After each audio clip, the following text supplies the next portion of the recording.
Hi everyone, my name is Ashley Moore and I'm the Buckeye Generation Learning Community Coordinator. So I appreciate all of you listening in for our information session if you're unable to attend a in-person one. Today I'm going to be telling you a little bit more about what to expect out of the Buckeye Generation Learning Community, the benefits that you'll receive, and then what this upcoming year might look like for you. All right, so before we get started for our information session, what you can expect out of the BGLC, I'm going to tell you a little bit more about myself. So like I said, my name is Ashley Moore. I work as an academic success coach and learning community coordinator under the Center for Student Success and the Office of Retention Student Success Initiatives. I just graduated in 2020, so not too long ago, and I spent my undergrad as a psychology student, minoring in sociology. I was a first generation college student myself, so I spent a lot of time trying to figure out like what I wanted to do, if college was right for me. And honestly, I think going into school was really scary for me and I was not ready. So my parents really pushed me to go to college. I didn't really know what my major was going to be. So my first year I spent a lot of time trying to figure out like what was working, what wasn't working. If I wanted to stay in college, what my major was going to be, how to get involved, and all of those things. I was not a part of the BGLC, so it's something I wish I knew about, when I was applying to my first year here at the Newark campus, because I think it would have been really beneficial for me to be a part of. During my second year, I got involved with the BGLC and the Office of Retention Success Initiatives through a student employment position, and I realized how beneficial learning communities were. And then I grew very passionate about, student success, helping, as a peer mentor, help students through, figuring out what their path was like in college and what goals they might have and things like that. So I, graduated. I spent 3 years working here as a student employee, graduated, and decided higher education was something I was really passionate about, and so I wanted to return here after I graduated. So I did. I applied for an academic success coach job, overseeing some of the learning communities, and that's how I transitioned to my role of overseeing 4 different learning communities here at the Newark campus as well, and working as an academic success coach kind of alongside that. So as an academic success coach, my job is to meet students on a one-on-one basis. I meet students where they are, and we talk about, personal things they might be going through, academic things that they might need, to figure out, barriers they might be struggling with. So part of an academic success coach job is kind of in between counseling and advising, not fully one or the other, but helping students reach their goals or overcome some of the barriers through offering resources on campus or off campus as well. So to give you a little bit more insight on what that really means is, like I might meet with a student that's facing personal struggles as in like, they are struggling to pay off bills or they have food insecurity that they're going through and they need to figure out where their next meal is going to be. Maybe their tire popped on their way to class and now they're unable to make it to class and work to be able to pay off those bills. So we talk about an emergency grant. They might be facing mental health struggles because it's your first year, you're trying to figure out things, there's a lot going on outside of school, or potentially even on campus as well, so getting you connected that way. But we do a lot as well as focusing on like the academic side. So students, I would say a lot of students, and a lot of you might struggle your first year trying to figure out time management, like how to manage your time well, what you're going to do with that time, because now you're not in classes all day, you have a lot more gaps. So are you going to work during that time? Are you going to study during that time? Or what other choices you might make during that time? Procrastination, I meet with students to figure out how to overcome that, which is another thing I think students struggle with coming in their first year. And then I might meet students with like stress management, test taking strategies, and things like that. So that is what my office oversees as an academic success coach. And then, as a learning community student, all of you have me assigned as your academic success coach, so you can kind of see is like you have that insider or, quick touch point where you can reach out and you have me kind of at your direct disposal. And then, like I said, I oversee 4 learning communities here on campus, and I work as a liaison for 2 faculty-led learning communities as well. So I'm very passionate about, this campus, higher education, making sure students find the path that works best for them. So I always, recommend reaching out to myself to be able to, have that connection, or finding someone on campus that you can build a connection with.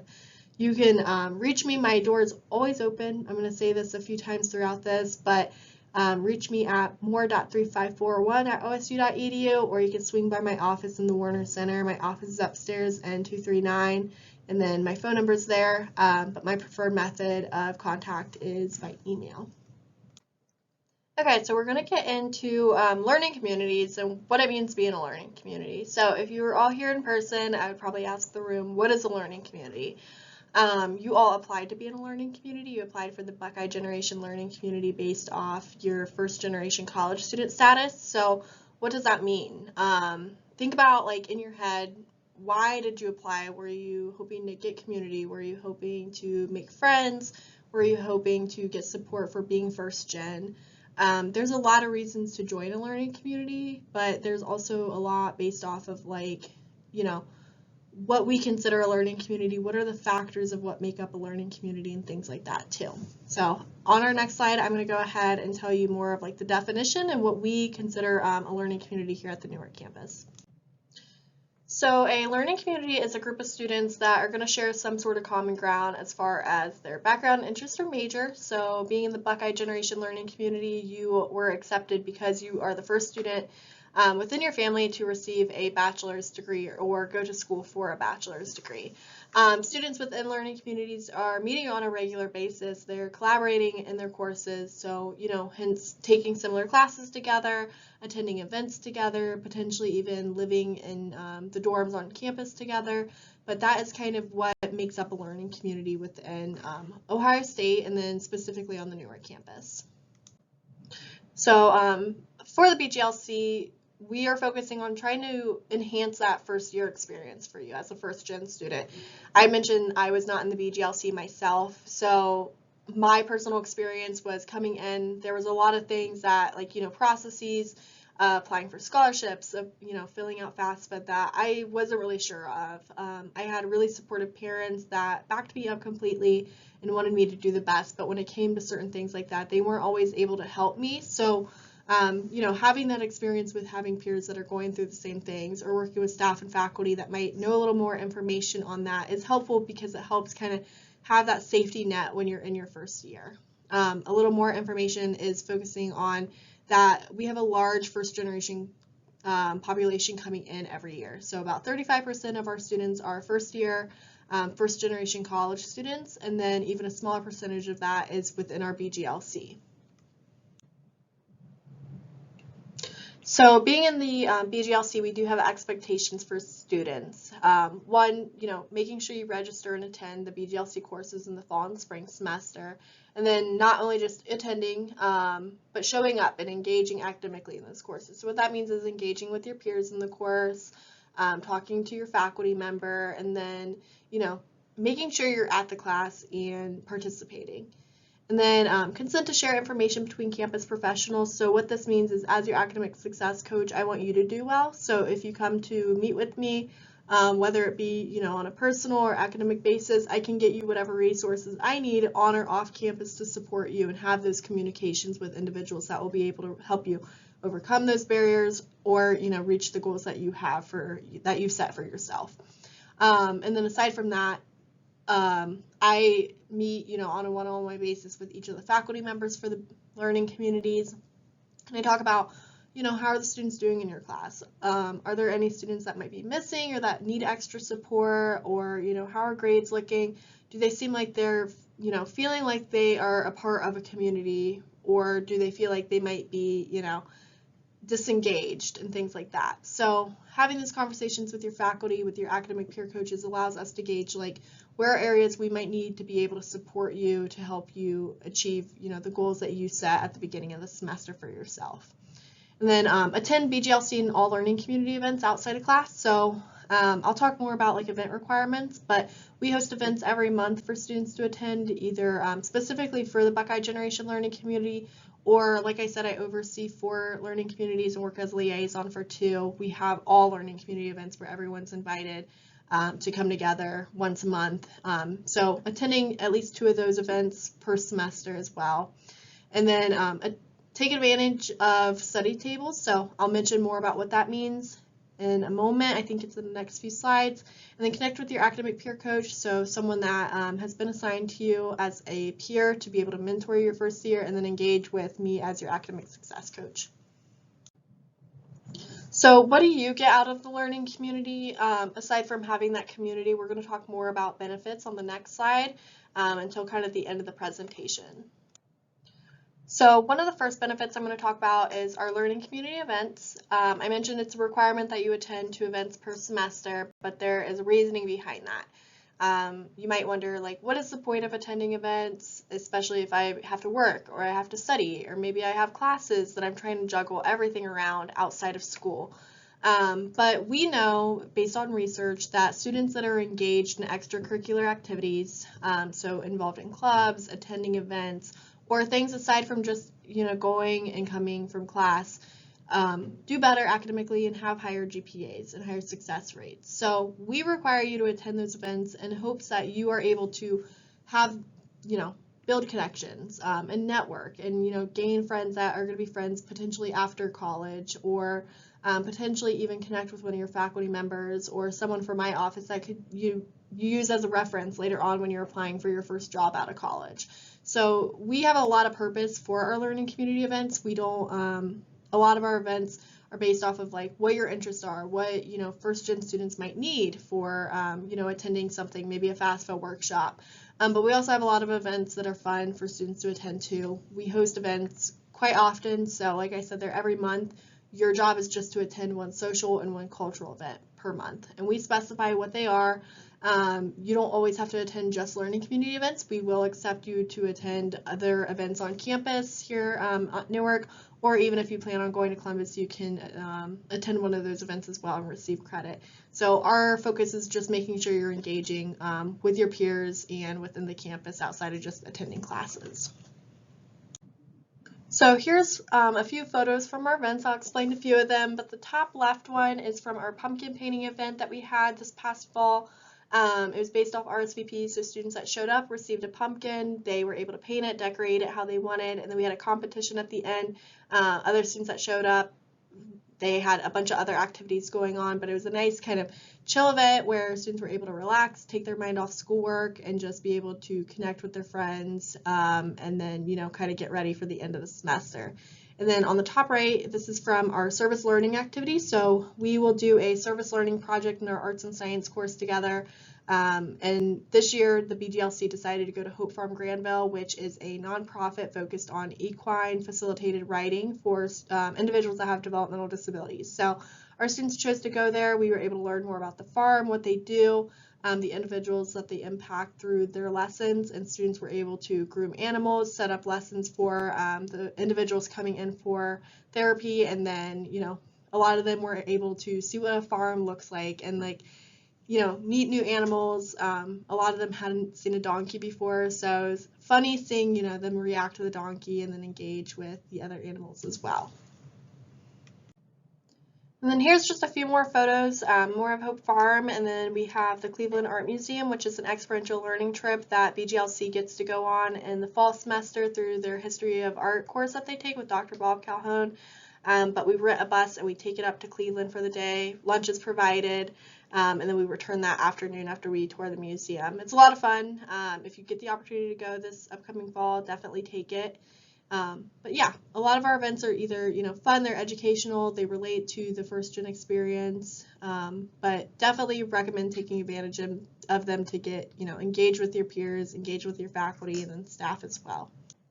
So with events in mind, I wanted to tell you all about our summer social event. It's going to be Thursday, July 20th from 5 to 7:30 p.m. It's in person. It's in McConnell Hall, the Jones Event Center, so the dorms here on campus.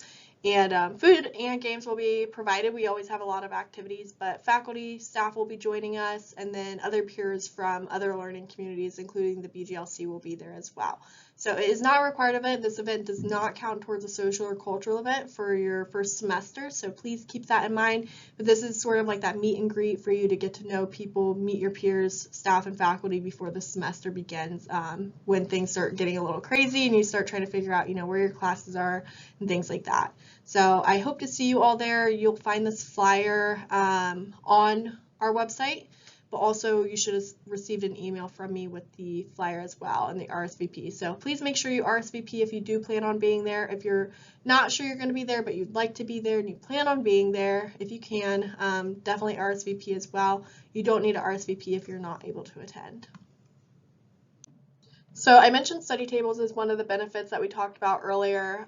What these are almost tutoring times and sessions that we host through our learning communities. So these are supplemental instruction sessions that are peer facilitated. They're facilitated through your academic peer coach, but they're for the BGLC courses that you're enrolled in. So like I said, they're led through the academic peer coach who receives tutor training through a program that we have here on campus. It starts in the summer and then it's kind of ongoing during their time using that supplemental instructor for that course for the semester as well. So the way this works is that they sit in on the classes that you take. So for fall semester, it would be history of art.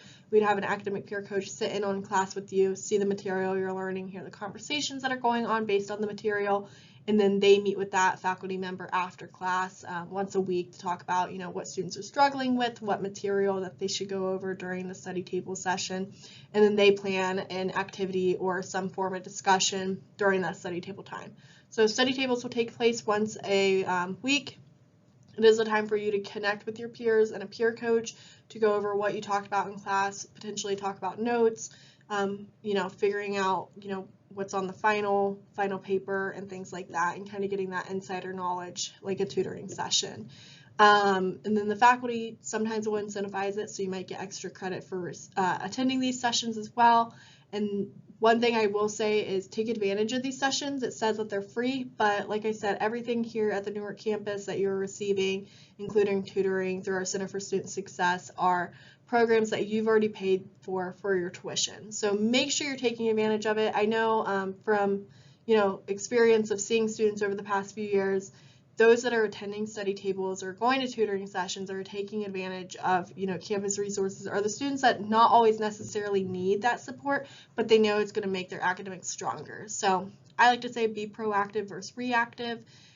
Start attending these sessions earlier, kind of getting more information, because that way when it gets towards the end of the semester and if you are not doing well, you've gone to these tutoring sessions, and it kind of builds that extra strength and peer connectedness for you to do well in the course.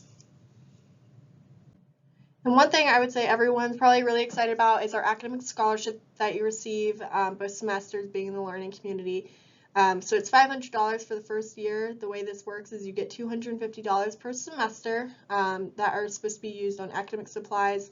So our requirement is that you at least purchase your BGLC textbooks with the scholarship money, and then you can purchase any of your other textbooks or other academic supplies you might need from the bookstore. We don't require a textbook for arts and sciences, and I'll explain why here momentarily. But for like history of art, you would need a textbook, and then anthropology, you'd need a textbook as well. I recommend renting your textbooks. A lot of these textbooks you're not going to need after that, unless it might be specific towards what major you're going into. But it is a lot cheaper to rent the textbook rather than purchase them, and it saves your academic scholarship money so you can purchase other things. So be sure to do that. The directions on how to use the academic scholarship will be sent through an email. They'll be available sometime in August, early August, for you to use, so don't purchase your textbooks now. And then you'll be able to pretty much go down to the bookstore with your book ID, tell them your name, show them the classes that you're taking, and they'll help you find those textbooks, and then you'll be able to utilize the funds when you go to checkout. So additional benefits, you get an academic peer coach. So I mentioned earlier, this is someone that has either been through the program themselves or they've done well academically, they've been involved on campus, and we believe that they'd be a good mentor for you for your first year. So the reason being is you might not always feel comfortable to come to staff and faculty for things, but these are students that are going through the same things. They're taking classes, they're juggling, work or other responsibilities while they're in school, and they've been successful at it. So they are there for you to have any support, maybe get coffee, figure out, things to do around campus, where to find things and stuff like that, and getting you connected with resources and just doing well on campus. So you will be assigned one of those at the beginning of the fall semester, and we'll connect you with them. Aside from that, we have workshops and lab sessions. A lot of these are done during the first semester in the fall for the arts and science course that you'll take with me. So we talk about navigating resources on campus, time management, critical thinking, stress management, leadership skills, and things like that. And then we also partner with resources and departments on campus and make sure we have close connections with staff, faculty, and then any other guest speakers that might be able to support you. So I mentioned earlier that those within the learning communities, in that we know engagement is very important to success. That is one of our primary focuses on the learning community. So since our program began in 2012, we've seen better GPA and higher graduation rates for first-gen students in the BGLC compared to other students not in the learning community. Here's a few more photos from BGLC this past year. There's a few more from the farm, and then we have some from our backyard bash with the cornhole photo. The photo in the middle bottom row is from our cultural dinner. So our academic peer coaches had the chance to pass out food from students that attended and brought a dish from their culture, which is a great event that we have in the fall semester as well as one of our cultural events. And then on the top, we have a photo on a boat, and that is from our trip to Stone Lab, one of the other learning communities that I work with. They take a trip in correlation to their environmental science course to Stone Lab every year, and then the BGLC students are sometimes invited if there's open spaces to attend. So I was able to take some BGLC students this year, and we had a great time getting to be around the Put-in-Bay area on Stone Lab. As far as BGLC courses that we have, you are enrolled in 2 in the fall semester and then 2 in the spring semester. So these are general education courses that fulfill requirements for most of your degrees, and then the coursework gives students the chance to kind of build relationships with their peers as well as the faculty on campus. The reason being is we choose our faculty to be a part of the learning community, so we're looking for faculty that genuinely care about student success, that might even be, first-gen students themselves that know how to support first-gen students within the BGLC. So that is part of, our courses that we have. I'm going to go a little bit more into depth about the specific courses you're taking and what that'll look like for your first year. In the fall semester, you're going to take History of Art with Dr. Bob Calhoun. It is a 3-credit-hour course studying ancient and medieval worlds, and this fulfills a GE for literacy, visual and performing arts, and historical and cultural studies. So there are 2 sections of this course. It's either Tuesdays and Thursdays, either from 12:45 to 2:05 or 2:20 to 3:40 p.m. And then we have our Arts and Science Group Studies course for the whole learning community. It's 1 credit hour. It's required for all the students to be in this course to be a part of the BGLC. I am the instructor for this course both semesters, and it is on Tuesdays 10:20 to 11:15 a.m. or 11:30 to 12:25 p.m. And the best way I can explain the Arts and Science course is if you've ever been involved in some sort of club or organization in or outside of school, you may have had some sort of meeting time, whether it's weekly, bi-weekly, monthly. Instead of me scheduling time outside of potentially your class schedule, your work hours, or other things that you have going on, we design it as a class. That's 55 minutes per week as our group time meeting where we discuss resources, we connect with one another, and it's mostly heavily focused on attendance and participation. There's no requirement for outside work or homework that you're going to have to do or assignments outside of the class. So as long as you are showing up 55 minutes a week and engaging within the course and engaging with your peers, you'll be able to pass the course, and you get a credit that may help you transition to the Columbus campus during the next year if that's your plan. And then in the spring semester, you have Anthropology, Introduction to Physical Anthropology with Dr. Scott Aubrey. This fulfills a natural science GE, and then it's 4 credit hours. And then you have Arts and Science again with me, which is a 1 credit hour course, and it is an elective. But during this semester, it's not going to be the same as the fall semester. We're going to be focusing more on potentially like the transition to Columbus campus, if that's your plan, getting ready for housing, getting prepared to applying for your major, career development, so focusing on like resume building, cover letters, getting you established on LinkedIn and things like that. Or even if you plan on staying at the Newark campus, how to get involved on Newark campus, and then, things as such as like, major requirements and stuff like that. So this is Dr. Bob Calhoun. I'm not going to read all of this, but you are more than welcome to pause the video and read more about him.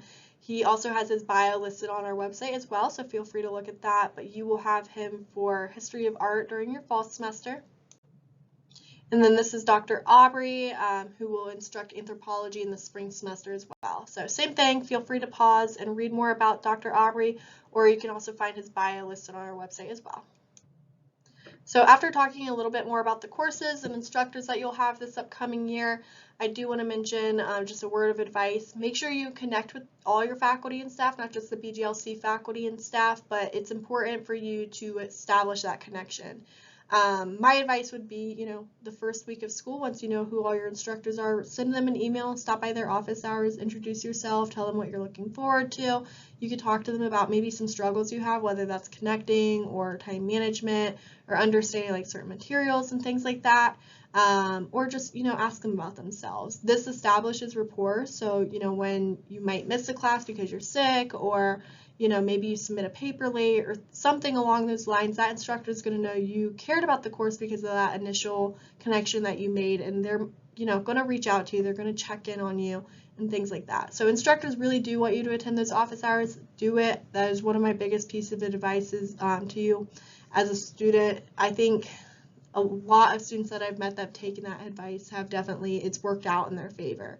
And then another piece of advice I would offer is just, get a planner if you don't already have one. So whether it is a paper planner or an app or just, the calendar on your phone, in the first week of classes, take your syllabi and put all of your dates or projects or anything like that into your phone. That way you already have that established and it helps the semester go by a little bit smoother. So with that being said, that is what I have for today's information session. I have a few more slides, just quickly we'll go over, but this is your BGLC agreement. You can scan the QR code, you can copy the link below. The link is also listed on our website as well, so be sure to do that. You will have to get your agreement in by the first week of class, just showing that you are planning on participating in the BGLC, you agree with, being enrolled in those courses and communicating with your staff, faculty, and peers. And then on our next slide, we will have the group me that I'll pull up in just one second. Here's our group me. So we have a BGLC group me. Everyone will have to join as well. So QR code, same thing, link here, but it's also on our website as well. You'll receive an email from me with all this information too. But this is what we need from you, so go ahead and scan that, but this way we can have communication with you on deadlines, scholarships, event reminders. You can connect with your peers, staff, and faculty as well. So be sure to do that, and then you should be set. This will need to be done by the first week as well. If any students have not submitted their agreements or joined the group me, I'll be sure to reach out to you during the first week. So last things I'll need from you is sign and turn in that agreement, join the group me, complete your financial responsibility statement if you haven't already attended orientation and done that, attend the summer social event if you can. I would love to see you all there. And then ask questions, reach out to us. I really mean it when I say come to me for any questions you might have. I am more than happy to answer anything. I've had students come and ask what's good to eat around Newark area, or even how do you apply windshield wipers and where do I buy them? So I mean it. If I don't have the answer, I always try to find someone that does, because we are here to support you in your first year on campus. All right, that is all I have for you. So thank you for watching this information session. Feel free to email me.